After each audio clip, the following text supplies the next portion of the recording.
Márkus Imre vagyok, a Vasúti Park műszaki igazgatója, 14 éves korom óta a vasút az életem. Én utaztam még gőzmozdonyos vonaton. Olyan vonaton, ahol a kocsiba szenes kályhába fűtöttek. Nekem a családomban vasutas kötődés nincs. De a szüleim kézművesek voltak, meg mezőgazdaságból éltek, dolgoztak. A testvérem, az öcsém az mezőgazdász, a másik vendéglátós, tehát én lettem, aki, hogy mondjam, a számomra pozitív irányba elfajzottam a vasút irányába. És innen jött a szakma szeretete. Az általános iskola elvégzése után a Szombathelyi Nagy Lajos Gimnázium és Szakközépiskolába vettek föl. Gimnázium érettségit és egy lakatos szakmát adott az iskola. A szakmai gyakorlat az a szombathelyi MÁV járműjavítóba volt. Így kerültem én kapcsolatba a vasúttal. A lakótelepen, ahol laktunk, a mozdonyvezetőtől, a lakatostól, a kalauztól, ilyen munkáslakás, akciós lakásba minden szakma jelen volt.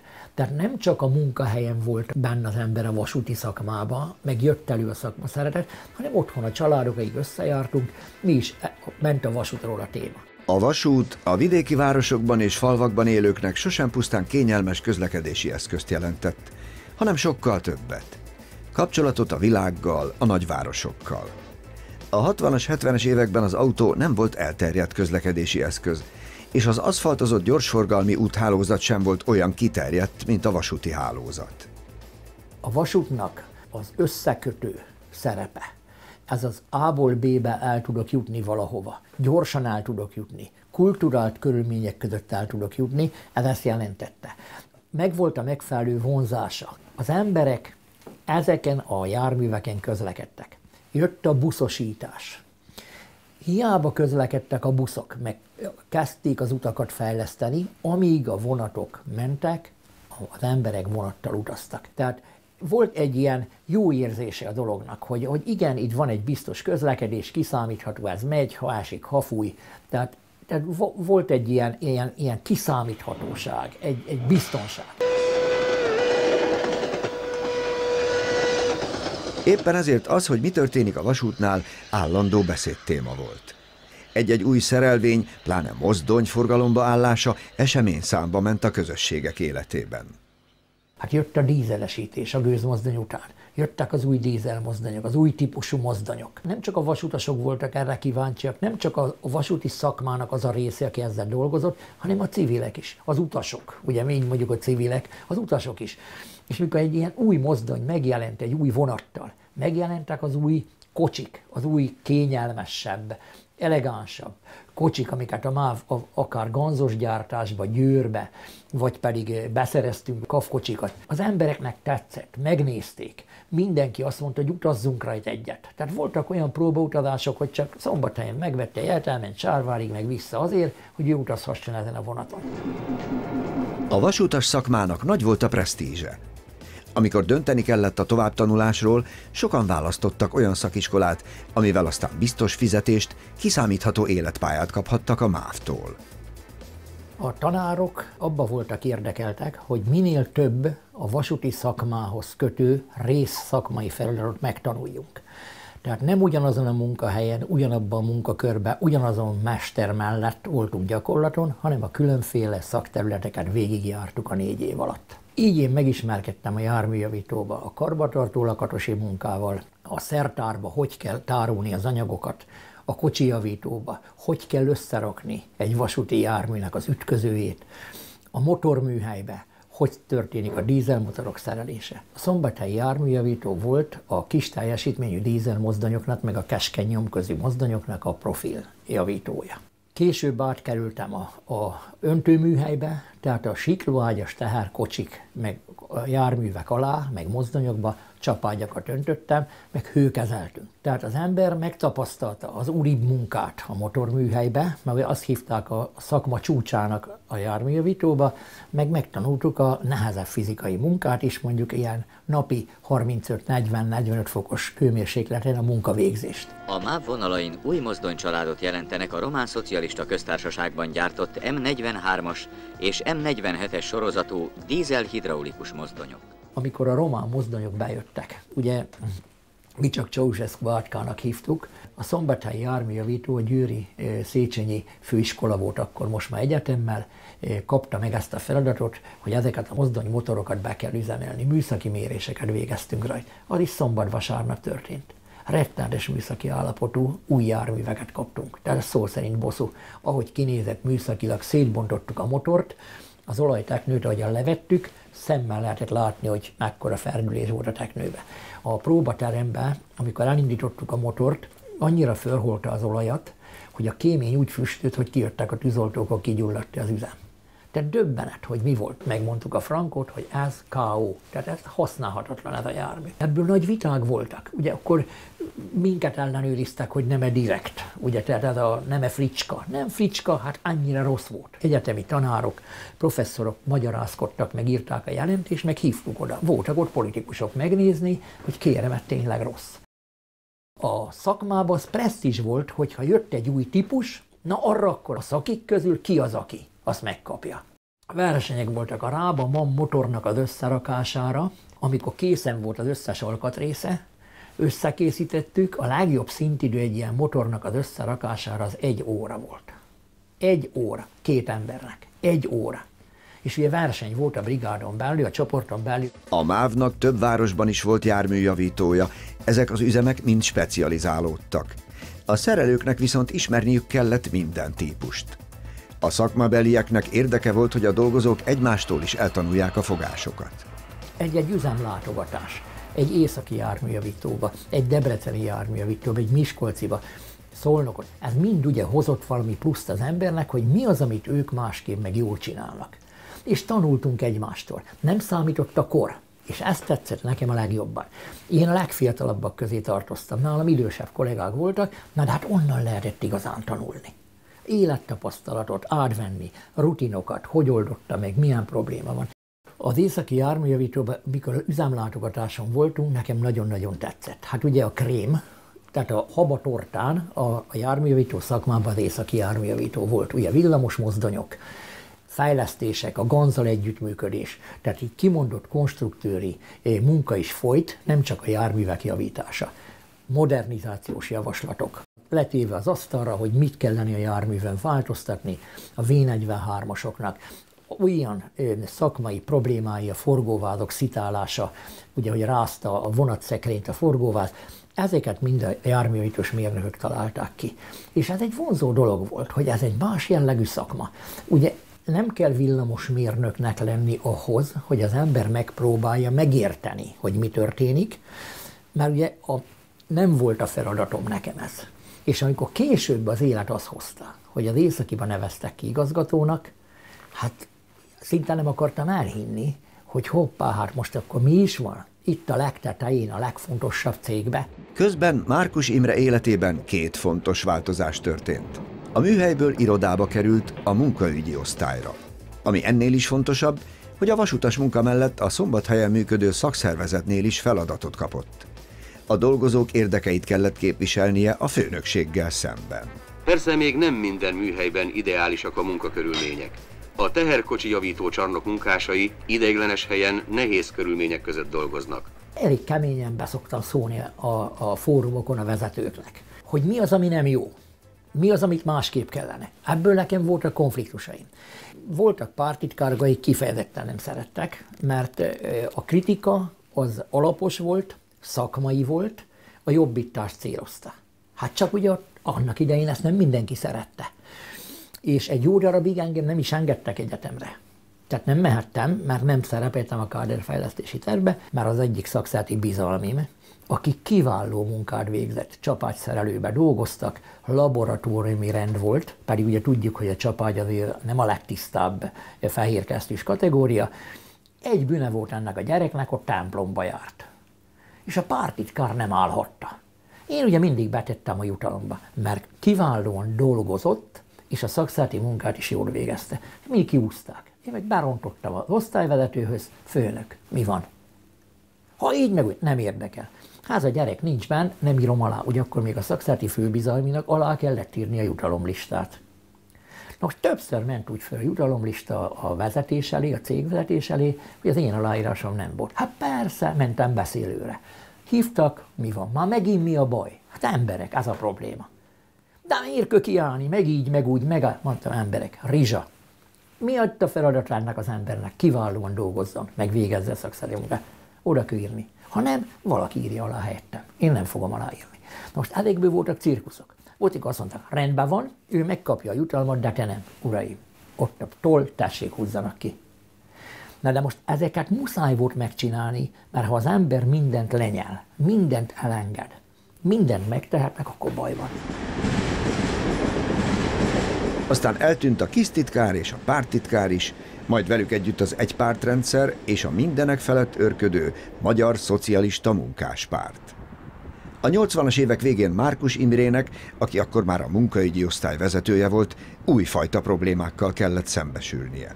Amikor kineveztek vezetőnek, akkor jött a rendszerváltás, határnyitás, a járműjavítók Kft-vé történő átalakítása. Szombathelyen a Kft-sítéskor 1700 főnél többen dolgoztunk, és az átalakulás követően 960 főre kellett csökkenteni a létszámot. Nagyon nagy kihívás volt ez nekem, hisz a munkatársaim, akiktől a szakmát tanultam, akikkel együtt dolgoztam, azoktól kellett megválni. Igen ám. De a történelmi szituáció, hogy megnyílott Ausztriában a munka lehetőség, nem azt a problémát vetette fel nekem, hogy küldjünk el embereket, hanem hogy tartsunk meg embereket. Mert mindenki el akart menni. Mindenkinek volt munkája Ausztriába, jó pénzért, ugye akkor még shillingért, egész mások voltak az óradíjak. Közben szakszervezeti pályafutása is egyre ívelt felfelé. Nem kellett sok idő, és beválasztották a legnagyobb mávos szakszervezet, a Vasutasok Szakszervezetének központi vezetésébe. 1994-ben pedig ő lett a szakszervezet elnöke. Csodálkoztam azon, hogy megválasztottak egy vidéki járműjavítós gyerek egy vasutasok szakszervezetébe, ahol a járműjavítók vagyunk kevesebbek. De akkor már ugye volt egy-két vasúti szakma ismeret. Most ez egy újabb tanulás volt. És esett a nyakunkba ugye ez a MÁV átalakítása, bérharcok, és jöttek a sztrájkok. És akkor kidolgoztam én egy füzetet. Az volt a címe, hogy amit a sztrájktól tudni kell. Ebben bent volt a törvény, és akkor gyakorlatilag leírogattam, hogy kell ennek kinézni. Tehát hogy lehet ezt megvalósítani, hogy azért legyen jogszerű, hogy a sztrájkban résztvevő munkavállaló munkajogilag ne legyen szankcionálható. Tehát ez a lényeg, legyen meg a védelem. Tehát vigyük bele az embereket, mondjuk el nekik, hogy meg kéne szólalnod a magad érdekébe, csinálni kell valamit. Gyerekek, hát el kell jutni addig, hogy sztrájk van. Hatalmas nyomás a menedzsment részéről, a vezetés részéről, hogy nem kell csinálni, az emberek részéről a félelem, hogy mi lesz akkor, ha. Ugye önmagától a lakatos, a lázadását azt úgy vezeti le, hogy a szerszámos ládába bevágja a villáskulcsot. Márkus Imre volt a szakszervezeti elnök a 90-es évek végén is, amikor a MÁV-nál több alkalommal is több napos munkabeszüntetést szerveztek, béremelést és jobb munkakörülményeket követelve. És én azt gondolom, hogy a magyar társadalomban, hogy a vasutasok ilyen keményen akkor kiálltak, ki tudtak állni, mert ugye jogi feltételek is megvoltak az érdekeik mellett, ennek volt egy vonzereje is, hisz maga után húzott más szakmákba is, akár nyomásgyakorlás, sztrájk nélkül is, bérnövekedéseket, meg a szociális helyzet javulását. A másik, a munkavállalói félelem. Számtalanszor elmondtam az embereknek, nehogy azt higgyék, hogy az én lábamszára nem remeg a nadrágba, amikor ki kellett, egy sztrájkot meg kellett hirdetni. Bent volt a félelem az emberbe, hogy nehogy valami rendkívüli esemény történjen. Amiből aztán akkor cirkusz van. Akár jogi, akár politikai, akármilyen. Vagy embereket küldenek el. Ezek azok a lelki kérdések, amiket az embernek magába meg kellett válaszolni, meg a munkahelyeken, a fórumokon elmondani. hogy mi a kockázat. Nem igaz, hogy nincs benne kockázat. Kockázat nélkül semmi nincs. És ez a kettősség, ez teljes mértékben benn volt. Hogy akkor mi lesz a társadalmi hatása? Hogy kezeljük ezt a társadalomba? Hogy kommunikáljuk? A sajtó partner volt ebben, hogy meg tudtunk szólalni. Hogy mondjuk el, hogy ez nem azért van, hogy bosszantsuk az utast, hanem azért van, mert egy érdeket szeretnénk érvényre juttatni, és ennek sajnos szenvedő alanya ő is. A sztrájkoknak ugye a lélektanába ez az egyik nagy teher. Számtalan olyan telefon volt, hogy ismerősök fölhívtak, hogy remélem, akkor nem sztrájkoltok, mert nekem akkor utaznom kell. Teljesen értem az egyéni érdeket. De ezzel szembeállt az érdek, hogy a tárgyalások olyan folyamatban voltak, hogy muszáj volt a nyomásgyakorlás, mert ha nem, akkor nem jön ki az a százalék a végén. Nagyon nagy teher. Mind a kétfajta magatartással találkoztam a sztrájkok idején. Veletek vagyunk, támogatunk benneteket. Az utas, aki ott állt, mert ki volt írva, hogy ez a vonat nem megy. ABC-be sorba álltam fizetni a boltba, szemetek vagytok. Miért kell ezt csinálni? Nem tudunk közlekedni. Mind a két magatartás ott volt, de hát amit megpróbáltunk képviselni, ahhoz kellett a nyomásgyakorlás. A szakszervezeti elnökből aztán a 2000-es évek elején miniszteri biztos, illetve a MÁV felügyelőbizottságának tagja, később elnöke lett. A miniszter mellett a társadalmi kapcsolatokért felelt, a szakszervezetek is hozzátartoztak, nem egyszer közvetített a MÁV igazgatósága és az érdekképviseletek között. Aztán 2005-ben kinevezték az északi járműjavító utolsó igazgatójának. Ami tetszett, pozitívan fogadtak a kollégák, bár én azonnal közöltem velük a legelején, hogy én nem főmérnöknek jövök. Tehát a villamosmozdonyos szakember helyett nem akarok érteni a szakmához, mert nem ezért vagyok itt, nekem a céget kell menedzselni. Fontos volt az ugye, hogy határidőre a mozdonyt kiadjuk. Prémium érdekeltség volt mögötte, meg mozgóbér. Na most, a baj az volt, hogy több olyan mozdony lett kiadva, ami ki lett nyomva a kapun, határidő, kipipa, de egy hónapot sem ment szinte a mozdony, és jöttek a garanciális hibák. Tehát nem volt megcsinálva, hogyan kellett. Azt mondták, hogy urak, ez nem megy. Megfordítottuk az érdekeltségi rendszert, akinek a mozdonya át lett adva, és olyan garanciális hiba következett be, ami már a kiadásakor is, ha az átvevő szigorú, akkor ez előáll, akkor prémium csökkentés, mozgóbér csökkentés. Úgy mentek ki a mozdonyok, hogy minimalizáltuk a hibákat.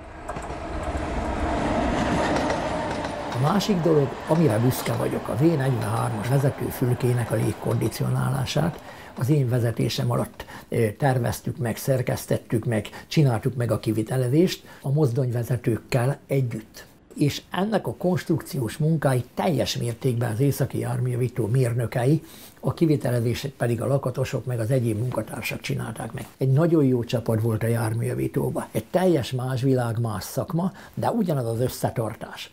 Menjünk eléje a problémának. Ez a szemlélet volt az, ami tetszett. Amikor az északi járműjavítóban én igazgató lettem, kezdett beszűkülni a szakma.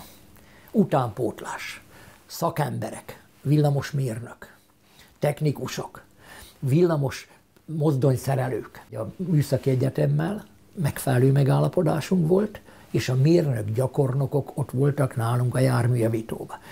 Sőt, fizettünk nekik. Jöhettek gyakorlatra évközben, amikor engedte a tanrend, meg jöttek nyáron dolgozni.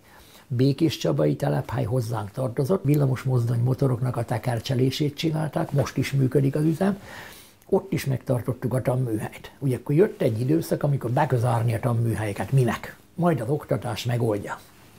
Mi nem zártuk be. Ebből nekem több konfliktusom volt, hogy a Békéscsabán miért működik még mindig a tanműhely. Hát azért, mert a Trenitalia-nak a nagysebességű mozdonyainak a motorjait mi tekercseltük Békéscsabán, csak hidegen tudtuk kimérni a motorokat, Firenzébe ment próbapadra, egy évben 1 vagy 2 motort hoztak vissza, aminek a teljesítménye nem felelt meg. Tehát kiváló munkát végeztünk. De ennek köszönhetően, hogy a Békéscsabán ebben a műhelyben szerezte a szakmai gyakorlatot a gyerek. Tehát a szakma szeretet az ott kezdődik, hogy nem 18 meg 20 évesen akarom a gyerek kezébe adni a reszelőt, meg a tolómérőt, mert abból nem lesz, hanem 14 évesen. Oda kell állítani, és elválik, hogy cukrász lesz, vagy lakatos. Volt egy mesterem, soha nem felejtem el, az kiadott egy feladatot, egy ilyen kupos töltsét kellett csinálni, de csonkakukba. Ketten csináltuk, elkészült. A legelső persze, hogy nem lett olyan, mint a rajzasztalon. Oda megyünk hozzá. Készen vagytok? Igen. Odaadjuk. Főnök, ez így sikerült. Mindegyikünk kapott egy taslit, nem. Így akartuk. Tehát nem sikerül.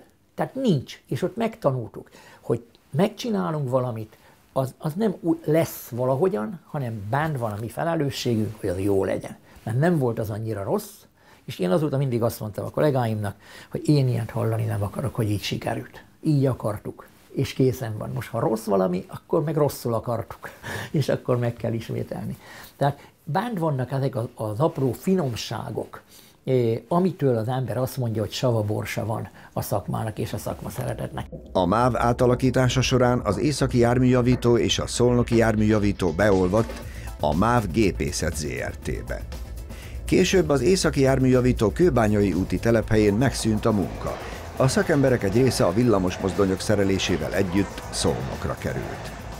Márkus Imrét a MÁV Gépészeti Zrt. Műszaki vezérigazgató helyettesének nevezték ki, majd 2009. januárjától a MÁV Trakció Zrt. Vezérigazgatója lett. A trakcióban ugye dolgoztunk 5,5-6 ezeren, és ugye több mint 100 milliárdos cég volt. Hatalmas felelősséggel. A trakció vezérigazgatói tisztemhez kötődik a Trax mozdonyoknak a finanszírozási, közbeszerzési pályázatának a lefuttatása. Az északi járműjavító épülete évekig üresen állt. Újrahasznosítását az egykori igazgató is támogatta. Én örültem neki, mikor jött ez a megoldás, hogy operaház, meg közlekedési múzeum. Örülök annak, hogy a meglévő infrastruktúrájának a felhasználásával, annak a továbbfejlesztésével hasznosul. Az Eiffel-csarnokot megkapta az operaház. A maga külzetének az eredeti állapotában történő megőrzése mellett lesz egy új funkciója, egy látogatottabb, egy megőrzött műemlék épület egy új funkcióval. Még a dízelosztály az irodaházzal és a javítócsarnokokkal, meg a kiszolgáló részlegeivel, az pedig a múzeumnak méltó otthon tud adni. Márkus Imre több vasutas cégnél is töltött be vezető megbízatást, míg 2012-ben kinevezték a Vasúttörténeti Park műszaki igazgatójának. Az intézmény évi 100 000 látogatót fogad. Magyarország egyik leglátogatottabb kiállítótere. Itt a Vasúttörténeti Parkban az a szakmai tudás, tapasztalat, amit a mávos életutamon végig megszereztem, szinte minden egyes elemét használni kell. Amikor kineveztek ide, a Vasúttörténeti Park Alapítványnak az éves bevétele, a forgalma 230 millió forint körül volt. 17-et zártuk 430 millió forinttal. Azzal, hogy az alapítvány saját sorsát a saját kezébe vette. Ez megmutatta azt, hogy lehet gazdálkodni, és ugye muszáj a múlttal kapcsolatos ismeretekkel rendelkeznie a jövő emberének. Legyen az vasutas, vagy nem vasutas. Nagyon nagy a támogatói kör, több civil szervezettel van, egyesülettel kapcsolatunk, mert vannak egyesületek, akik megalakulnak egy-egy mozdonyra. És akkor ők jönnek, kötünk megállapodást, adjuk mi az anyagot, az alapítvány adja az anyagot, anyagköltséget, ők pedig adják a legfontosabbat, a tudást. Márkus Imre életét végig kíséri a tanulás. A különböző vasúti szakmák és azok különböző szintű megismerése. Sikeres életpályája elismeréseként 2018-ban a Vasútért kitüntetésben részesült.